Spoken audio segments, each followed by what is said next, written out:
Hi everyone, it's Amanda, and I ended up having my upper endoscopy this morning in Seattle. So I thought I would quick get on here while I still remember what happened and update on how it went. We left the house at about 6:30, 6:45, which was not exactly when I wanted to leave, but it worked out. We made it into Seattle. I got there probably about 7:10. Yeah, 10 after 7. Found the the parking garage closest to the hospital. It's like every time we're out there, we park in a different building because I have to go to a different section of the hospital. So it's a new adventure every time we head out there. But we're beginning to learn our way around. Got there, got checked in. They had me go over my list of medications. When did I last eat? Blah, blah, blah. Put the hospital bracelet on me. And I waited for about 10 minutes, and they took my husband to the waiting room, showed him where to go. And they took me back, and I was in some really nice, comfy, stretchy pants. Well, like, kind of like my gym pants. And I had slipper socks on, and they said that everything from the waist down could stay on. So I was like, score! Because I get cold real easily at that hospital. I don't know if it's like all hospitals, but it's a very drafty place. But they said everything from the waist up had to come off. I had my rings on, and I stressed out that my husband didn't have them, and she said, no, your rings are fine, they can stay on. So I got into the hospital gown, and it was kind of nice. They actually had to have me change into a smaller gown. The gown they gave me was too big. And that's kind of nice because that, like, my preferred, or my primary care physician, their gowns don't fit at all. So to be there and have them go, oh my gosh, let's get you a different gown, I was all, yes! So that was kind of nice. Because, I was just kind of assuming there at the hospital they had small, medium, large, and circus tent. Apparently I didn't need the circus tent, so that was kind of nice. Sorry. So they laid me in the bed, and they helped put pillows behind me. And my back was starting to hurt the way they had me positioned, so she stacked a couple more pillows up behind me and made me as comfortable as possible. And I do not like needles. I hate them, can't stand them. I've tried to get over my fear of needles by I don't ever wear them, but I've got 3 holes in each ear, and I've got 2 tattoos. Way different experience. But, you face your fears. Doesn't work. So, anyway, she said we're going to put the IV in and get that started. You're going to have a plastic little catheter in your hand and not like a real needle. I was like, okay. So they put the blood pressure cuff on me, and they started taking my blood pressure, and they took my temperature because they wanted a baseline. And then I had the little suction cups on me, like the little heart monitors or whatever. I had 1 on my side, and I had 3 up here on my chest. And she was talking to me about the procedure, about putting the IV in my hand, and you can see where the tape is because I think I'm allergic to their tape. But the IV part was right here, and then I had another one right here. But I've scrubbed this. This is like a rash, not residue, that's left. And it itches very badly. So I think it's their adhesive on their tape that my hand doesn't like. So, she's sitting there talking to me, and she's over here on my right side, and she's asking me questions like, what side do they normally take your blood from? And I said, well, they always like the veins on the right side of me, but for some reason they don't end up working. They poke me, and then they end up having to take it from the other side. She goes, well, let's try your right. And she said, I'm pretty good about it. I can do it. I was like, okay, if you think you can, more power to you. So she's sitting here talking to me, and I'm not really paying attention to what she's doing because, you know, I know a needle's coming, and my anxiety level goes to, you know, from an 8 to about a 30. And she comes over here on the other side, and she's sitting over here, and are you warm enough? And she goes and gets me a towel out of the dryer and lays that on me. And that was kind of nice to have a nice hot blanket.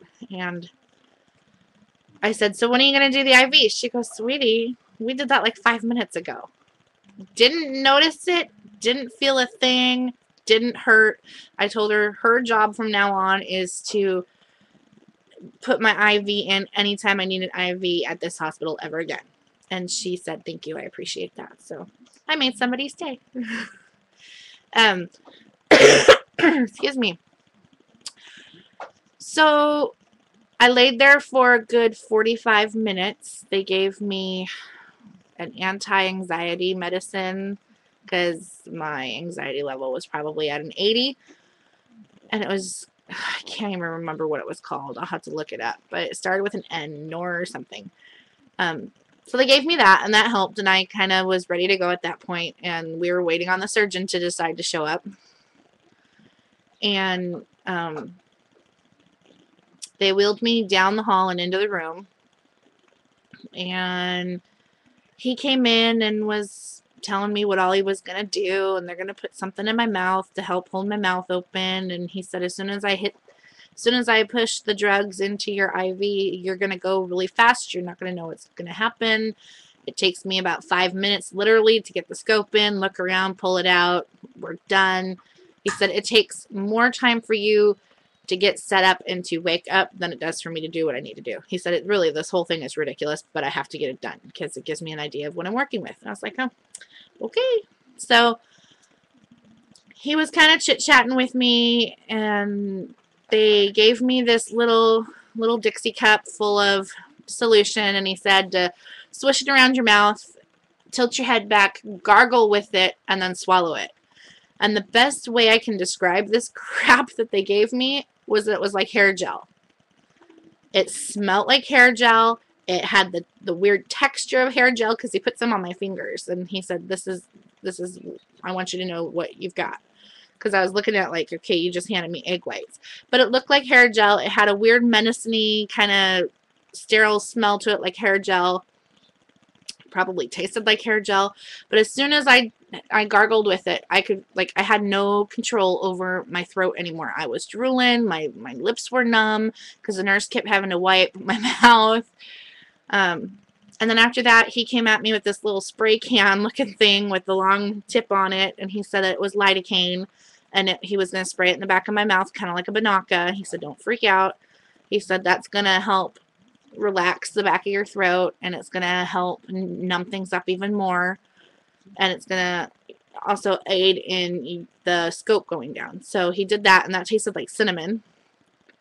And then I laid on my side, because you have to lay on your left side. And he goes, okay, here comes the fun stuff.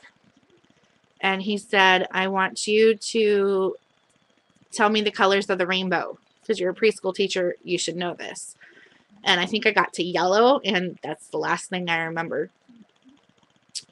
And then I remember hearing him say, okay, Amanda, we're all done. We're going to pull the scope. And I thought I felt like I was either throwing up or it felt like he was pulling the scope out. And then I don't even remember them moving me from that room to back to where I started in the procedure room.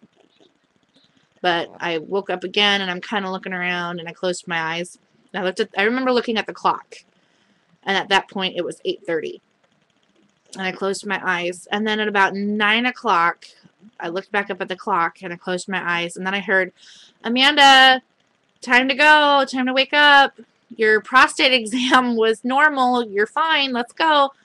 And I went, what? My prostate exam? And she goes, just making sure that you're awake.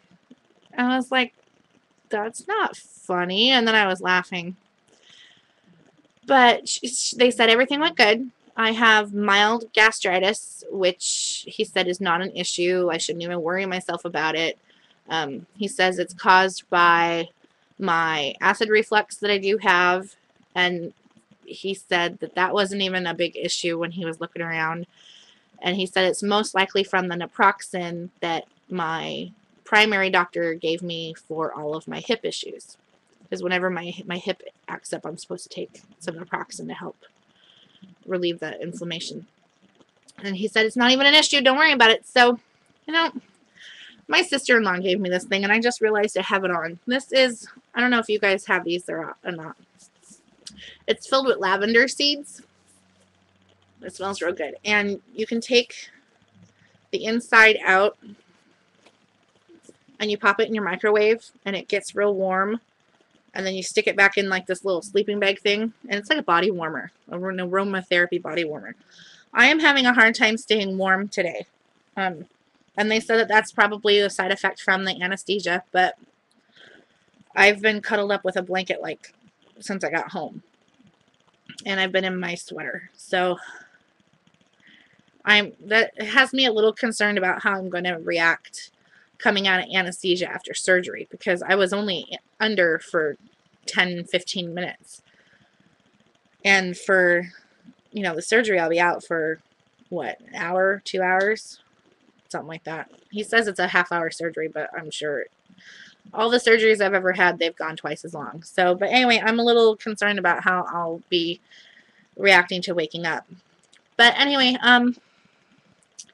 my throat does not hurt. It did at first, but I think it's also from all the coughing I've been doing the last couple of days. I feel like if you've ever eaten a potato chip and not, sorry, my ankle itches. If you've ever eaten a potato chip and not crunched like the corner of a chip all the way and it like hits your throat, that's kind of what I feel like right now. Is like I swallowed a chicken bone or something, and like it got rubbed funny. But other than that, it doesn't hurt. And I feel good other than just being cold and tired and just kind of groggy. But he said I'll feel like that for the rest of the day. So I slept for about 2 hours, woke up, had something cold, slept for another 3, woke up, and now I'm going to try to get up and make dinner for my husband because he was really nice to help me out today. So anyway, that's down. And my next thing is my sleep study on Saturday. And then on the 22nd of November, I have my 2-month dietary check-in. And then they're going to take me downstairs at the hospital and do my arterial blood gas. So that's more to check off on my list. And then after that, I'm done until December 21st, when I have my follow-up with the pulmonary doctor for my sleep study. And then I have my last dietary check-in. And then as of December 21st, they can submit it to insurance. So yay, I'm almost done. Took a long time to get to this point, and I think now that I'm finally getting here, that doesn't help my anxiety levels, but I'm doing everything I'm supposed to. I checked in with my therapist the other day, and she said I have to find things to work on, which that'll be another post later, because she says she doesn't really see any reason for me to be there anymore. So like I said, we'll post on that another time. So anyway, I will probably give you guys an update on Sunday as to how my sleep study goes. And I hope the rest of your week goes fast. And I've got some more subscribers, so that's pretty cool. So thank you to everyone who takes the time out to watch what I have to say. I love you guys. And I've got a lot more people on my Facebook page that are now weight loss community members. So if you watch my videos and you're on Facebook, look me up. I am on there under the exact same name that I'm on here under, Changing Me for Me. And a lot of people have said the same thing I say. I am addicted to Facebook. I'm on Facebook 24/7. It's on my phone. It's on my computer. So if you guys want to chit chat, I'm always up for answering messages or anything. So look me up. Other than that, I will talk to you guys soon. Love you. Bye.